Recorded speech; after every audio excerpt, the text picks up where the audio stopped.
Fashion NFTs are about to take over. Louis Vuitton teamed up with Yayoi Kusama to drop their next 10,000 NFT release. I didn't notice, but Yayoi Kusama is one of the world's most famous artists right now. She's known for her infinity rooms and also her polka dot pumpkins.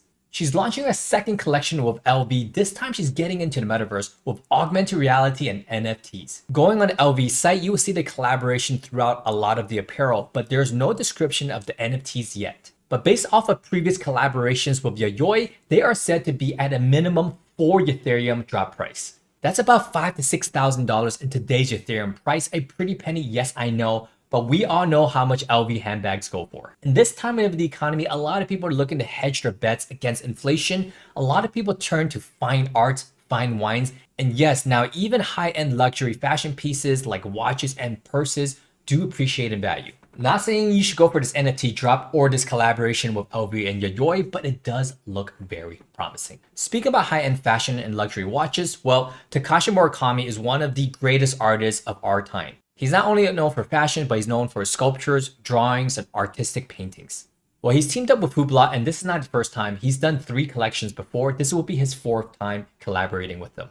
Early 2021-2022, they launched over 324 NFT watches with the physical redeemables attached to it. He's back at it again with a limited 12th edition watch drop, with the 13th drop being this black sapphire encrusted Murakami watch. And here's where the NFT gamification begins. You cannot even purchase this watch. You have to collect 12 different Murakami and Hublot NFTs, and you have to turn those NFTs in to be able to acquire this watch. Now, if no one collects all 12, then they're going to auction this watch off for charity. Now, we're in February 2023. You have until next year of April to collect all 12.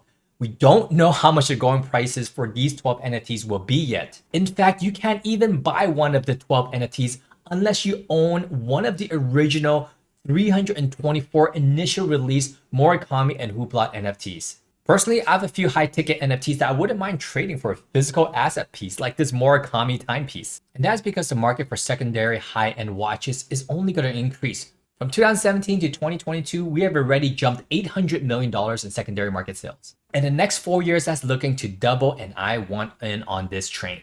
Even high-fashion yoga brands are getting in on the action. Lululemon, where you're at. Digital twinning is nothing new. That just means that anything you purchase in the future will have a digital aspect to it, an NFT that will be given to you. What does Alo Yoga or any fashion brand have to gain with digital twinning? I mentioned this before, IKEA is trying to get into this game. They're trying to create an emotional bond between the furniture and you. And in fashion is very similar. They're looking to elicit an emotional attachment to your brand, to your apparel. The thought of that is actually more sustainable because if you have an emotional attachment to your physical product, you might take care of it better. But in terms specifically for Alo Yoga, you're going to unlock specific benefits, even free personal training sessions. We know how expensive that can be.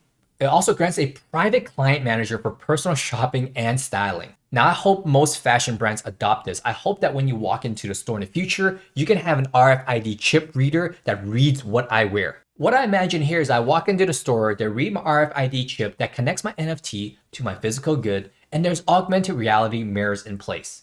What the augmented mirror does is really give me my personal shopper and stylist because they already know my size, my stylings, my likings. I might be getting ahead of myself, but these are real world applications for NFTs that I see coming really soon. And it seems like the Japanese are really pushing the envelopes here. Takashi Murakami, Yayoi Kusama with LV, and now we have the Japanese government adopting it. The Prime Minister of Japan is really bullish on this technology. He's looking to create a DAO to revitalize regions and calls it Cool Japan. This is the prime minister. This is not some senator or governor. This is like Joe Biden coming out and saying, hey, NFTs are really cool and we're going to make it part of the government. The prime minister said that DAOs are just people who are interested in the same social issues and they can form a new community together. He also advocates that NFTs can be used to diversify the income of creators and maintain high loyal fans.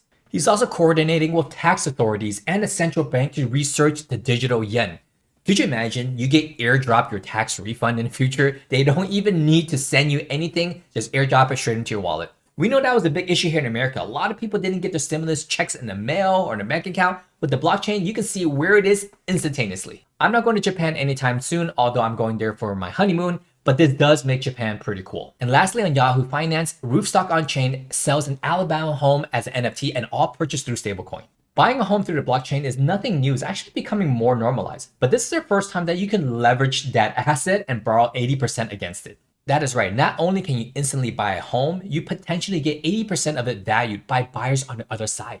There's buyers and takers and all sorts of DeFi protocols that's implemented in here. If you want to take a loan on your asset, there's takers out there that will give you 80% up to the value of your asset because it actually is an asset, a physical one at that. And here on Roofstock on Chain's FAQ is the only issue I see right now is that when you buy a home on chain, the corresponding token will be transferred to your crypto wallet.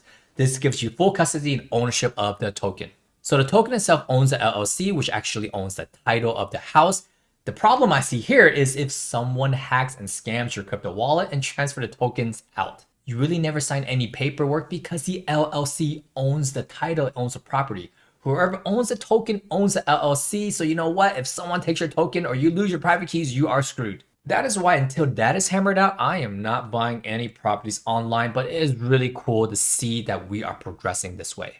There is no doubt in my mind, thousands of real estate transactions will happen in the future on chain, and you can leverage those 10x and have another financial mortgage crisis. But you know, that time is not here right now. In either case, if you love NFTs, you want to see what I am buying and selling and get ahead of the trend, check out my link down below. I talk all things NFTs with my private community. But always follow along. I got 3 market updates weekly. I'll see you guys on the next one. Peace.